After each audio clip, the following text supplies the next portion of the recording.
की नई सीएम आतिशी ने आज मुख्यमंत्री पद का कार्यभार संभाला। इस दौरान उन्होंने कहा कि अरविंद केजरीवाल के लिए कुर्सी खाली है और उनका इंतजार रहेगा। सीएम आतिशी ने कहा कि आज मेरे मन में भी वही व्यथा है जैसे भगवान राम जी के वनवास जाने पर भरत जी के मन में थी।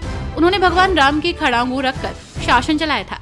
भगवान राम हम सभी के आदर्श हैं और केजरीवाल जी ने उनके दिखाए मार्ग पर चलते हुए दिल्ली वालों की सेवा की और मर्यादा का पालन करते हुए सीएम पद से इस्तीफा दे दिया। सुप्रीम कोर्ट का एक फैसला चर्चा में बना हुआ है। दरअसल एससी ने मद्रास हाई कोर्ट के उस फैसले को पलट दिया है जिसमें कहा गया था कि केवल बाल पोर्नोग्राफी डाउनलोड करना और देखना पॉस्को अधिनियम और सूचना प्रौद्योगिकी कानून के तहत अपराध नहीं है, जिसके बाद मद्रास हाई कोर्ट के इस फैसले को सुप्रीम कोर्ट में चुनौती दी गई थी। सुप्रीम कोर्ट ने इस फैसले पर सुनवाई करते हुए कहा कि बाल पोर्नोग्राफी को डाउनलोड करना, फोन में रखना और देखना पॉस्को और आईटी एक्ट के तहत अपराध है। हरियाणा चुनाव को लेकर सियासी गलियारों में जमकर चर्चा हो रही है। नेताओं की बयानबाजी भी खूब हो रही है। तो वहीं हरियाणा विधानसभा में चुनाव प्रचार से पिछले कुछ दिन से दूर रही कांग्रेस की राष्ट्रीय महासचिव कुमारी शैलजा ने आखिरकार अपनी चुप्पी तोड़ दी है। कुमारी शैलजा ने कहा कि कांग्रेस की सच्ची सिपाही हूँ, कांग्रेस के लिए ही काम करूंगी। बिहार में पुल के टूटने का सिलसिला लगातार जारी है। ऐसे में इसी बीच समस्तीपुर में बीते रविवार की रात एक और निर्माणाधीन पुल बख्तियारपुर ताजपुर गंगा महासेतु का स्पैन टूटकर गिर गया। इसे लेकर नेता प्रतिपक्ष तेजस्वी यादव ने बिहार सरकार पर निशाना साधा। उन्होंने अपने एक्स अकाउंट पर पोस्ट कर लिखा कि 20 वर्षों की एनडीए सरकार की बुनियाद ही अधिकारियों की संगठित लूटपट की है। दिल्ली में निचली अदालत में चल रही सुनवाई पर रोक लगाने की मांग वाली केजरीवाल और अन्य की याचिका को हाई कोर्ट ने खारिज कर दिया।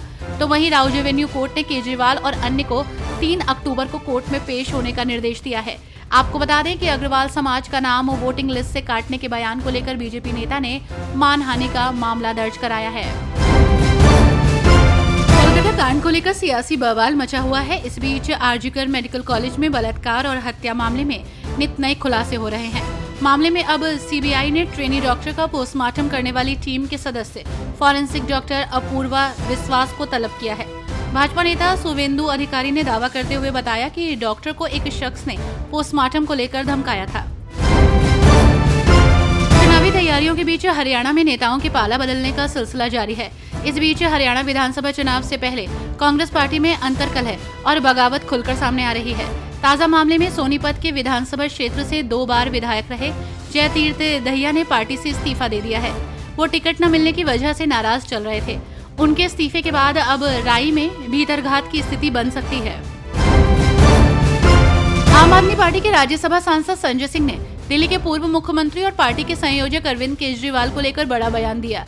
उन्होंने कहा कि अरविंद केजरीवाल ने एक बार नहीं, उसूलों और सिद्धांत की जब भी बात आई है तो तुरंत छोड़ दिया है। कोई चपरासी का पद नहीं छोड़ता। भारत के प्रधानमंत्री हैं, 75 साल की उम्र में भी अपनी कुर्सी नहीं छोड़ना चाहते। जो सवाल अरविंद केजरीवाल ने मोहन भागवत से पूछा है, आज मैं उन्हें दोहराता हूँ। जम्मू कश्मीर चुनाव के बीच राजनेताओं के आरोप प्रत्यारोप का सिलसिला शुरू हो गया है। इस बीच कांग्रेस के राज्यसभा सदस्य नासिर हुसैन ने बीजेपी पर आरोप लगाया कि वो विधानसभा चुनाव में निर्दलीय उम्मीदवारों और छोटे दलों को समर्थन देकर जम्मू कश्मीर में राजनीतिक अस्थिरता उत्पन्न कर रही हैं। कांग्रेस कार्य समिति के सदस्य नासिर हुसैन ने क्षेत्र में एक स्थिर सरकार बनाने के लिए स्पष्ट जनादेश की आवश्यकता पर जोर दिया। कांग्रेस और नेशनल कॉन्फ्रेंस एनसी गठबंधन में जम्मू कश्मीर विधानसभा चुनाव लड़ रही है। झारखंड में विधानसभा चुनाव को लेकर हलचल तेज हो चुकी है। चुनाव आयोग की टीम क्षेत्र का जायजा लेने के लिए रांची पहुंची है। इस दौरान देश की 4 बड़ी पार्टियों ने चुनाव आयोग के सामने अपने सुझाव रखे। भाजपा ने एक तरफ झारखंड के गृह सचिव को चुनाव से अलग रखने की मांग की, तो दूसरी ओर कांग्रेस ने कुछ नेताओं को प्रचार करने से रोकने की सलाह दी।